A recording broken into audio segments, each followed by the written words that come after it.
Good morning, everyone. Today, I welcome our audience to our YouTube channel of AIMS Jammu. I am Dr. Shaurya Darbari. I am an assistant professor here in the Department of Neurosurgery. And today, we have with us Dr. Raj Gupta, who is a renowned expert in stroke intervention as well as neurosciences. And today, we'll be talking to him, sharing his insights on how to improve stroke morbidity. Dr. Raj, I first would like to welcome you to AIMS Jammu, and it's a privilege to have you here. Sir, I'll just go straight to the point, and it's stroke. And it's a big burden right now in our Indian society. So, what do you have to say about that? I just want to first thank you, AIMS, for giving me an opportunity. Now, stroke is a medical emergency, and it should be treated as such as a medical emergency, not as a routine care. If you look the data, every fourth person after age 5 has a lifetime chance of getting a stroke. And once you have one stroke, the chance of second stroke is 1:4:2. So it is a very, very common disorder. And the time is the essence. Every minute you don't treat a stroke, you can lose up to 2 million cells in the brain, which of course you cannot get it back because it is an end organ. You can make other cells to do overwork and try to compensate a little bit, but once the damage is done, it is done. So my message to everybody, when you are suffering from any symptoms of the stroke, come to the nearest health center. Now question comes, how to identify a stroke?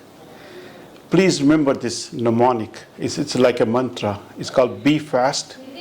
B stands for balance. So if you feel unsteady, imbalance, that is one symptom of the stroke. E stands for eyes. If you have double vision, blurry vision, one side of the vision is not clear, a loss of vision, that can be another sign and symptom of the stroke. F stands for face. Your half of the face is droopy on one side. A for arms. So you raise the arms, one arm goes down, one is up in the air. It can be A. And S stands for speech. Either you have slurred speech, or you have completely loss of speech, or you are confused, or you are not making any sense. These are all symptoms of stroke. And T stands for timing.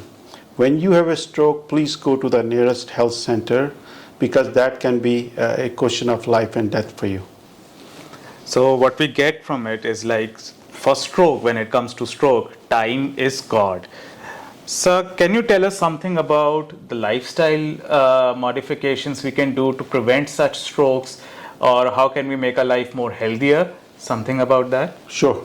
So before coming to the lifestyle, which is a preventive medicine, first we want to make sure we understand what is the treatment of the stroke. If you reach to the hospital within 4.5 hours of the onset of the symptoms, they may be able to give you a medication to dissolve the clot, which will help you in recovery or reversing all the symptoms, which is a curative at times. Up to 24 hours in certain centers, they can go in and take the clot out, or do many other interventions which will help.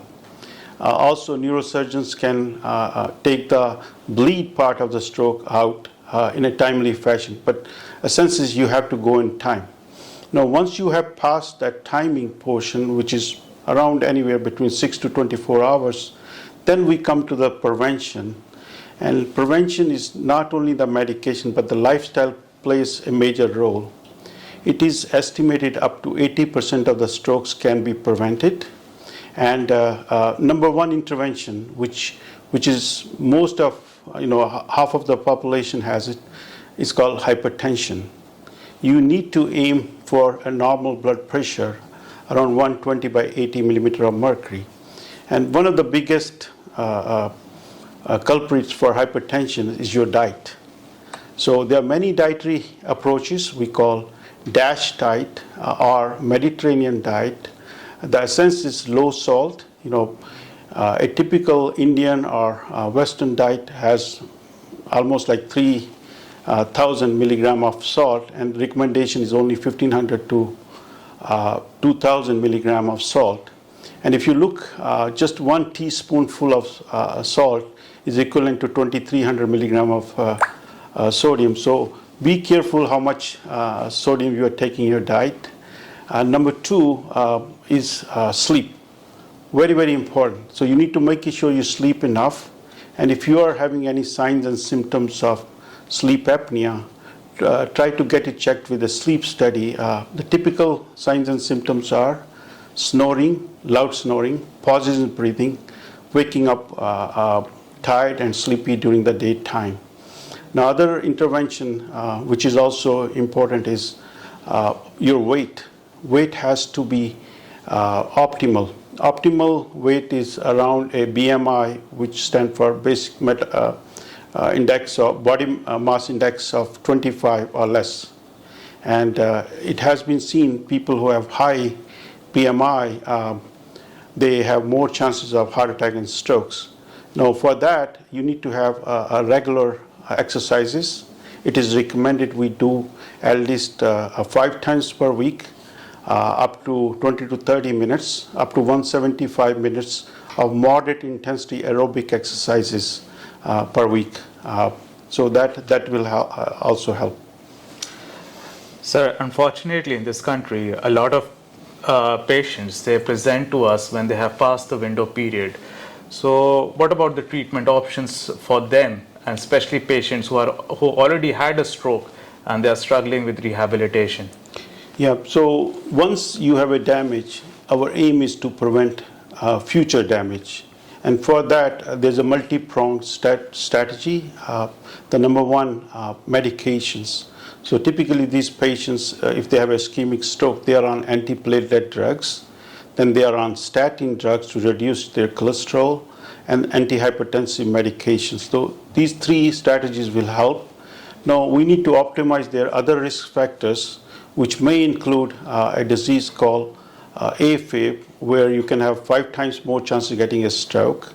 Up to 40% of the patients where you don't identify any cause for stroke, they have AFib at baseline.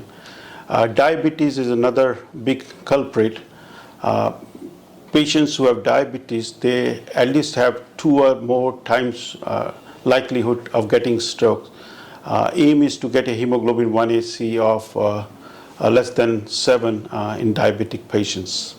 Hyperlipidemia is another risk factors we should look into and try to optimize their lipid panel. And sir, based on your experience, it's like, how do you see the future, especially when it comes to you in your professional or personal capacity to collaborate with AIIMS Jammu to develop its own comprehensive stroke services?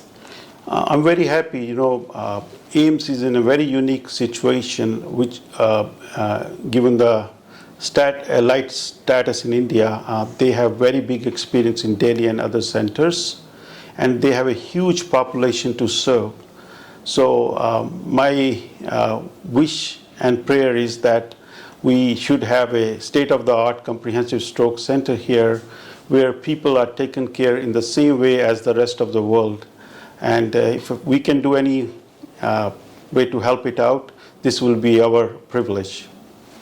Thank you, sir. And any final message you want to give it to the public regarding stroke and spreading awareness? I think the education is the key. As I said before, every 4th person in population has a chance to get a stroke. So it's a good idea to know what are the signs and symptoms of the stroke. Please try to memorize, be fast, and if you have a stroke, don't delay the treatment. Go to the nearest health center which has capability to deal with stroke patients.